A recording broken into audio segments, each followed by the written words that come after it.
हरे भरे जंगल के हृदय में छोटा हाथी राजा और नन्हा पक्षी चीकू खेलते हैं। उनकी दोस्ती हरे रंग की पृष्ठभूमि के खिलाफ एक जीवंत तमाशा है। राजा चिल्लाता है, उसकी आवाज पेड़ों में गूंजती है।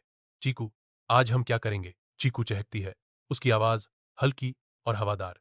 राजा, चलो नदी पर चलें। राजा एक गड्ढे में गिर जाता है, जो नीचे छिपे खतरे से अनजान है। राजा को घबराहट होती है, क्योंकि वह खुद को फंसा हुआ पाता है। चीकू राजा को संकट में देखता है और चिल्लाता है, राजा, मैं तेरे लिए मदद लाऊंगी। राजा मुक्त हो जाता है, उसकी आंखें चीकू की आंखों से मिलती हैं, जो साझा जीत का एक क्षण होता है। तुम्हारे छोटे पंखों ने मुझे आजादी दी, तुम मेरे सबसे अच्छे दोस्त हो, और मैं भी राजा। चीकू और राजा गले मिलते हैं, उनकी दोस्ती नई ऊंचाइयों को छूती है।